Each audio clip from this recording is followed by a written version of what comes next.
여러분 안녕하십니까? 오수근입니다.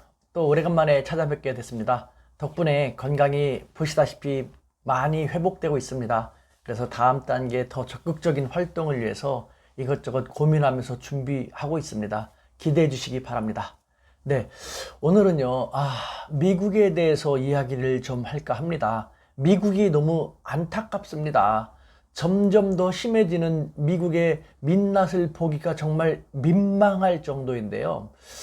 참고로 2020년 7월 15일 현재 코로나19 피해를 보면요. 전 세계에서 확진자와 사망자의 약 4분의 1 정도가 미국인입니다. 약 4분의 1 정도가. 그런데 우리 한국의 통계청 자료에 의하면은 미국의 인구는 전 세계 인구의 약 4.2%에 불과합니다. 네, 환자 수가 많아도 너무 많은 것이죠. 미국의 대응이 참 너무나 안타깝습니다. 이것이 과연 세계 최강의 선진국이라고 할 수 있을까라는 생각이 많이 드는데요. 미국의 발등에 그동안 쌓여 왔던 불씨가 여기저기 살아나면서 발등에 불이 많이 확산되고 있다는 것은 부인할 수 없는 것 같습니다. 그러다 보니까요. 드디어 미국의 저명한 국제관계 전문가, 얼마나 저명하냐면요. 일찍부터 청년 키신저라고 호칭 받아왔고요. 게다가 뉴스위크 인터내셔널 편집자도 겪었고, 얼마 전까지만 하더라도 미국에서 가장 유명한 외교관계 전문지인 포린 어페이즈의 편집장도 역임을 했습니다. 그 파리드 자카리아라는 사람이 7월 13일 서울경제에 칼럼을 기고했는데 칼럼 제목은 미국은 코로나와의 싸움에서 진 바보 국가이다. 미국은 코로나와의 싸움에서 진 바보 국가이다. 라고 바보 국가라는 표현을 쓰면서 개탄에 맞지 않았습니다. 그 이유는요. 미국의 관료가 너무 무능하고 미국의 정부가 너무 똑똑하지 못하기 때문에 이런 일이 생기는 것이다.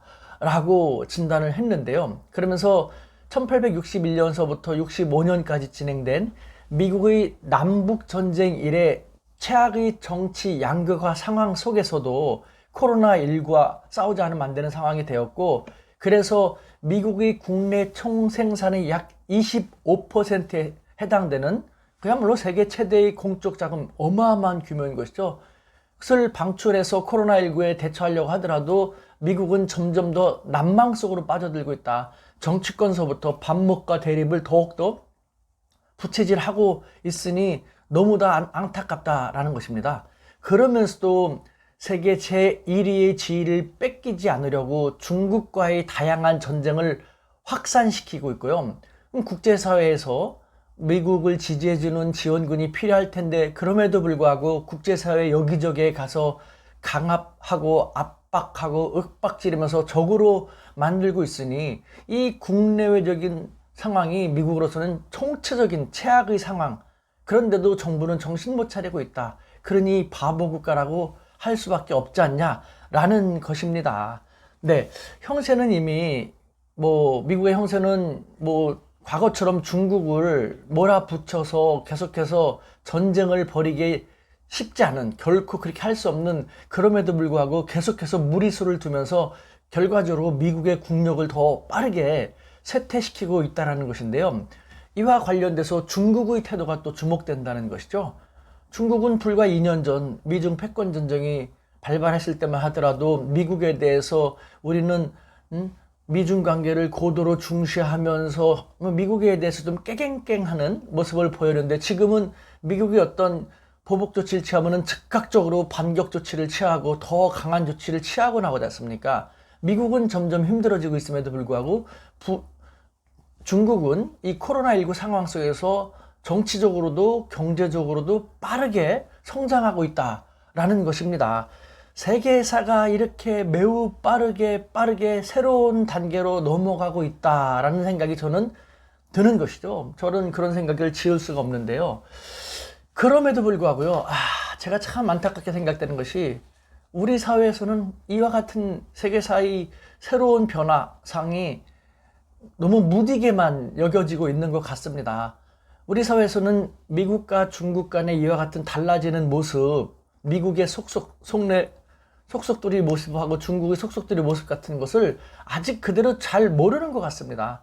물론 우리가 2차 대전 이후, 6.25 패전 이후 우리가 뭐 미국의 영향을 받아갖고 뭐 자유민주, 서구권 위주로 성장하고 발전해 오다 보고, 그러다 보니까 우리 사회에 가장 뭐 저명하다고 할 수 있는 전문가라든가 관료 그룹들도 웬만한 정치인들도 대부분 미국과의, 즉 서구권과의 관계 속에서 지내왔기 때문에 그 수십 년 동안에 지내온 것이 하루아침에 바뀌어지기 쉽지 않겠습니다만, 그래도 너무 서구 위주의 관점에서 강하게 함몰된 채 이 달라지는 세계를 제대로 바라보지 못하고 있다는 것이죠.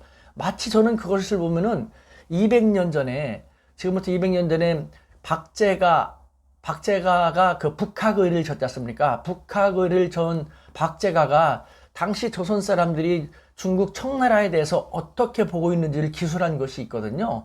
이렇게 기술하고 있더군요. 그 만주족 청나라에게 굴욕적으로 항복한 병자호란을 겪었음에도 불구하고 조선인들은 청나라를 아직도 오랑캐라고 깔보면서 조선이야말로 소중화 문명국이다 라고 의시됐다라는 것이죠. 계속 의시되면서 그야말로 정신승리 속에 자기 만족하고 있었던 것입니다. 그 다음에 지금부터 약 140여 년 전, 그러니까 1880년 조선은 정말 미래가 없다라는 생각에 일본으로 가서 청나라 관리라든가 일본 관리들을 만나면서 조선이 어떻게 나가면 좋을지를 고민했던 김홍집에게 청나라의 관원이었던 황준원이 조선책략이라는 책을 주었죠. 그 조선책략이라는 책 속에서는요, 5대주 사람들 모두가 조선이 위태롭다고 하고 있다. 하지만 정작 조선인들만 그것을 모르고 마치 불난지 모른 채 제제거리고 있는, 처마 밑에서 제제거리고 있는 제비나 참새와 다를 게 무엇이 있느냐라고 이야기했거든요.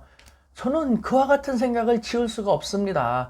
지금 이와 같은 상황 속에서 우리가 이 달라지는 국제사회의 모습을 적확히 파악한다면요, 중견경제 대한민국의 위기가 아니라 큰 기회일 것이거든요. 저는 계속 그런 식으로 보이는데, 뭘 알아야지 되지 않습니까? 뭘 제대로 알아야지 기회로 삼든가 말든가 하는 거 아닙니까?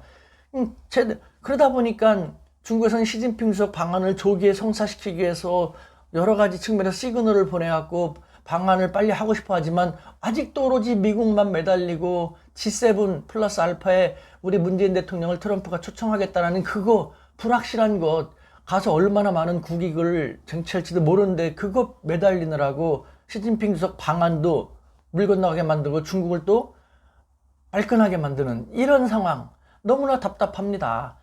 네, 중국 사람이나 일본 사람은 우리나라 사람들에 대해서요, 도전 정신이 강하고 창조적이고 매우 열정적이라고 합니다. 저도 그것 느낍니다. 하지만 뭘 제대로 알아야지 도전적일 수도 있고 열정적으로 뭔가를 창조해 나갈 수 있지 않습니까? 우리가 많이 깨어야 합니다. 우리 매스컴, 우리 사회, 우리 관료들 정말 환골탈태해야 됩니다.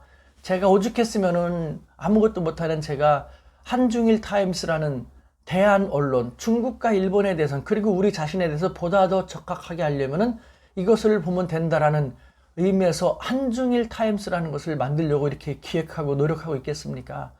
우리 사회가 이 달라지는 국제사회의 정세에 맞게끔 확 자각했으면 좋겠습니다. 이 더운 여름에 정말 찬물을 확 끼얹어가 정신 반짝 드는 그런 시기가 빨리 왔으면 좋겠습니다. 그래도 저는 우리 대한민국 한민족의 저력을 믿습니다.